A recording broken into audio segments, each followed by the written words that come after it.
Hey everyone, it is Tech It On Thursdays.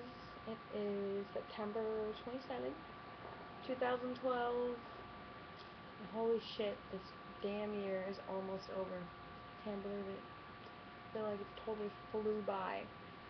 But yeah, I'm kinda in this. I don't really know what to vlog about.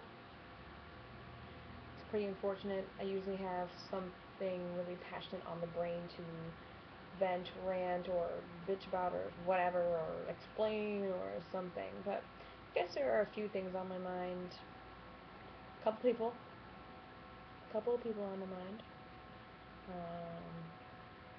Couple of people I want to erase from my mind. And my mother always helps me to remember those people. I don't know. I'm thinking about the backlash too from my video from yesterday. I fail at relationships. I've just gotten some people are calling me a player, which that's not foreign to me. And then there are some people who found it really funny, and then some people were like, "Oh, Amber, it's okay. Your loved one, the one that's out there for you is gonna come.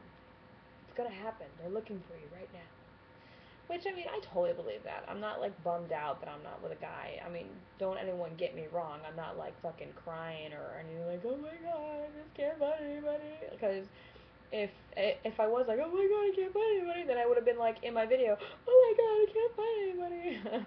Yeah, I'm a little frustrated that I can't find the right combo guy, but, like, I'm not broken up about, like, not getting this ideal relationship I want, which I know it's probably me just being or having unrealistic goals as far as relationship goes. As far as a relationship goes. Um, but I don't know. I'm just playing with this stupid little sphere. I love it. It's my favorite thing ever. I love it. It's like really cool. There's like the little world on there. It's like see through and stuff like it. um, I'm planning my sister's birthday party. She has no idea what the details are. And there may be a couple pranks in there somewhere. She'll never know what they are. And she's watching this video right now. She's like, what are the plans? What's she doing? Yeah. So my topic, getting to that. It's already at 3 minutes already. Fuck's sake, guys. You guys are right. Fuck's sake, and what's happening here. Um, my topic. I don't really know. I'm not really pissed about anything. I'm the calmest I've been in like so long, and I just love it. I'm happy to be settled in someplace new. I'm happy to kind of have a cleansing experience. Um, I guess I just feel a little freer. I feel a little more myself. I feel more comfortable. I'm more calm. I'm more laid back Amber that everyone likes. Um, the one that's happy and good vibes and everything. It's just, I guess the only thing I'm really frustrated with is the job thing, of course. And I totally have an awesome job. I'm a photographer and I love that.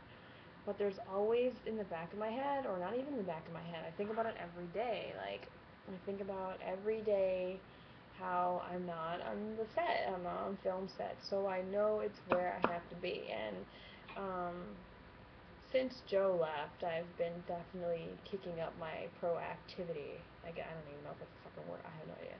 But I've been picking up my, my just my actions as far as, emailing people, talking to people, and all that. I talked to this guy today. I have found this guy, filmmaker person, I guess. I mean, he makes films, he works in the industry. I mean, he wants to be an editor ultimately, but he's done all kinds of shit in New York. He's originally from New Jersey, but he's relocating to LA. He's an awesome guy. And I emailed him, and he's like, "Okay, I'll call you tomorrow." And then that was a couple weeks ago, and he never called me. So I was like, oh, okay, well, I guess he didn't need my help. Whatever, happens. You know, it happens all the time in industry. It's like they say they're going to set something up with you, and they don't. Whatever, it happens. Um, so then he emails me yesterday, and he says, okay, I have time to call you tomorrow. So I am on my bed. It's 6 o'clock, and he calls me, and I know it's him. I don't know the number, obviously, but I just know that it's this guy who's supposed to call me. So he leaves a message, says, hey, it's, just fucking call me back, blah, blah, blah, and I want to talk to you, and blah, blah, blah. So I'm like, oh, God, I don't feel like calling these people right now. I'm just so lazy after work. It's like after working, like, 10 hours or 11 hours, I'm just like, finito, man. I just like, okay, I'm just done. And also, since I'm in Jersey, I feel kind of out of the realm of New York City, which I am, but at the same time, I feel so far away from it. I really feel so far away from New York, even though it's just like 10, 15 minutes away. I can easily take a train right there to Lower Manhattan. But he calls me, I missed the call. I take a nap, then my super fucking thanks for the fucking tour, and I was like, totally fucking awoke. Now I have a headache, and I was like, what the fuck? Yeah, I tweeted about that. I don't know if you guys saw that, but I was so pissed. But I was like, okay, I'm up now. I might as well call this guy back. So I talked to this guy for a good like 20 minutes, 20 minutes, 25 minutes maybe. I don't know. I didn't look at it. It probably was 10. I don't know. But it felt like such a dense conversation that I was like, holy fuck, man, this is what I needed to hear. But basically, he was like, hey, this is what's going on with me. Your resume is awesome, and watch yourself in New York. Watch out for people who are trying to take advantage of your work and just try and use you for just hands, and basically watch your back. And then he was saying how he has a few connections in New York and how he's going to pass my name along, which I've heard before. But this guy actually had a personal approach, which I was really surprised about, because a lot of people don't have that type of approach. They're like, you know what, fuck these people who are trying to get into the industry. I'm not going to give anybody a chance. And that's the difference I feel like with New York and LA, since I have worked in both areas. New York is very like close knit people, and if you don't know any of these fucking little threads here, then you just can't get into the fucking, you can't get into the fucking quilt, as you say. That's like the worst analogy ever, but I'm just saying, like, that's how I feel, and it's like, I did a couple things here earlier in the year, and I got so mixed up with this fucking getting in New Jersey, and I'm not gonna blame anybody or blame my, boyfriend at the time or whatever, but I just totally lost sight of what the fuck was going on in my life, and I totally should have stayed in New York, and I didn't, and now I'm here in Jersey. What the fuck? So now I have to get back into New York, and that's gonna be a really I can probably do the New York thing.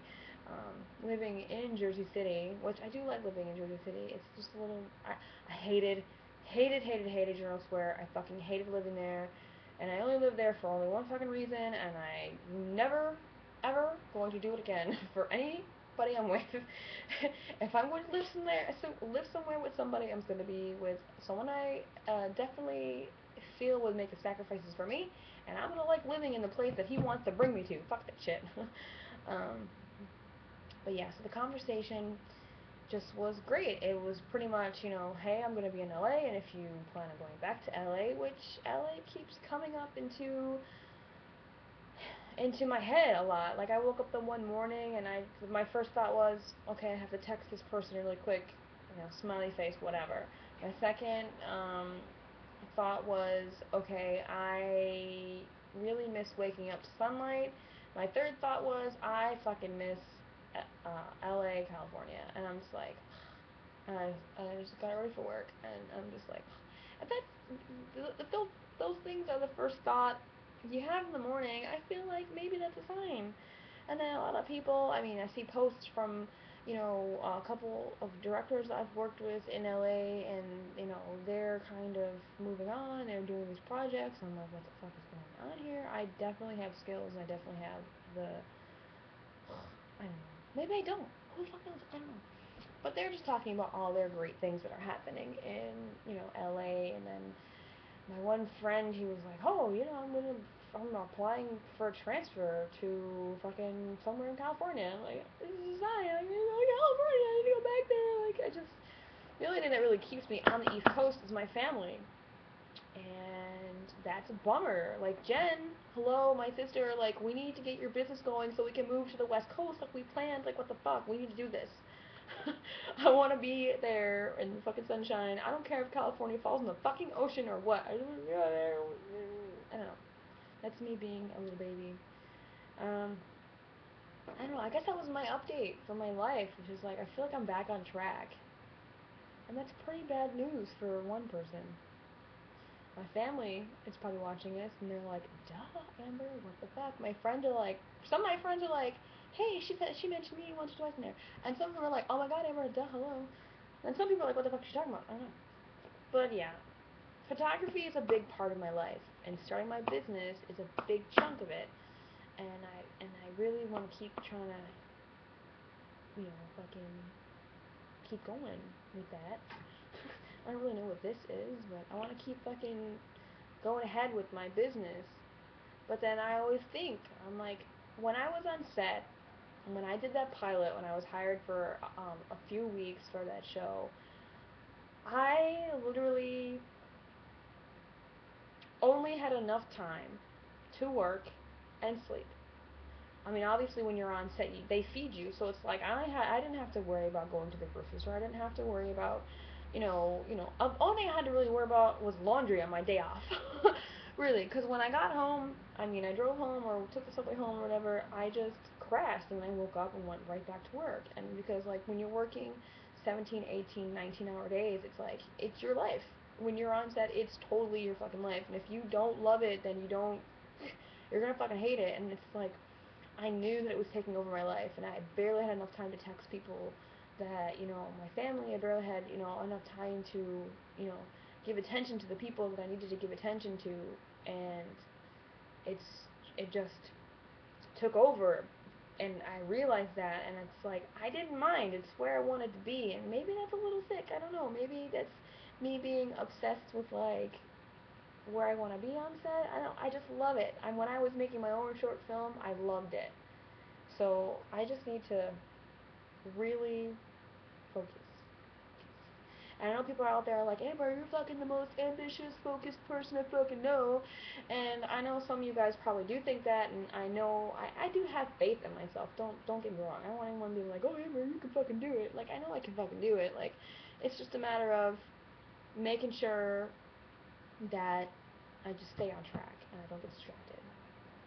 And the last 6 months, I've been totally distracted, and I don't know what the fuck was happening. But from here on out, I can't afford it. I just can't afford these distractions anymore. I'm back to fucking square one. This should be my number one blog. Okay, if you guys go back in my history and watch all the fucking videos I did way, way back in the day, this is the same conversation I fucking had 6 months ago, probably 6 to 8 months ago when I first started in New York, and now I'm starting all over again. And I'm pretty pissed about that. Like, I'm pretty pissed. It's like, okay, you know what? I did gain some things. I'm not going to regret anything. I've learned some things. I've gained some ground a little bit as far as my resume is concerned, as far as like learning about, certain skills on big budget projects. I wouldn't have gained a lot of those, you know, just little here and there type things. Like, who not to work for in New York. Like, I don't want to work for a fucking sleazeball that's just trying to save fucking money, trying to hire me at 15 bucks a fucking hour to learn a whole new fucking editing program that I didn't fucking know. Fuck that shit. You know what? $15 an hour, you want me to learn a whole fucking new program and another one on top of that? Fuck you. $15 an hour, you want me to do homework? I'm not a fucking student, motherfucker. Get the fuck out of here. And I may be out of bounds for that, but fuck that shit. Um, and then just some people, make sure you have contracts. And that was one thing that the guy did mention, go to the offices, Amber. Go to New York more. Go to the fucking offices and fucking drop your resume off. Because that's how I got that one gig. I went and I fucking handed my shit right to this person in front of me. I talked to them and they fucking hired me a week later. Like, really? Like, phone calls and emails, Amber, you just gotta fucking let it go. And I've backtracked because I had an episode of Take It All on Thursday that Craigslist will get you nowhere. And what am I doing? I'm looking on Craigslist. I'm looking on Mandy, and these things are not helping me. And I know they don't help me because I've done these vlogs about them, and I know they don't help. But I keep reverting back because I'm lazy. It's just like, oh, it's the easy way. Look online and do it. But I know, okay, I have the production offices listing. All the offices are listed, and I have all that information. So now I actually have to go and fucking go there and actually hand my shit out, whether they like it or not. Because I got a tip from this one person, and they told me go in this office, fucking just go, and there's a lot of TV fucking production offices there, and just hand out your shit. And one of them happened to be 1 out of 4. I had a 1-4 chance. I handed out four resumes that day, and I got one job out of that, and that's not a good. That's like not a bad fucking ratio. 1 out of 4 is not bad, I would say, because it's usually 1 out of every 1,000 no's, to be honest. So I guess that's my rant, and I think I don't know. I made the title of this. I don't know. I'll have to think about it when I'm editing here. So I guess that's all. That's it for Take It All on Thursdays. I'm just grateful. I just want to just say, yeah, I'm just, I'm my calm, happy self. I'm very grateful for the life I have right now. Like, I'm happy that my family supports me. I have friends that support me, and that friends and people that barely know me, but they know me they knew me in the past. Like, and then they're giving me their feedback, and like people who watch their videos and stuff like that. I think that's really awesome. Some of you didn't even make it to this point, but I just want to know, let everyone know that it's just I'm very grateful for the things I have in my life, even though I don't have a lot. Even though things aren't going exactly the way I want them to, I just appreciate a lot of people, and I wish I could just name everybody on a list. But I mean, everyone that I talk to, either it's texting or on Facebook or however I reach out to, if I talk to, that means I legitimately care. I legitimately like care about you, and I just if I ignore you and don't talk to you, obviously I don't fucking care. But if I take the time to actually respond to you, or like, I don't know, have a conversation with you, those little things matter. Little things matter, people. I just want everyone to know that. Little things matter. And a lot of people matter to me. So, I guess that's it for Take It All on Thursdays for today. Sorry it was a long one.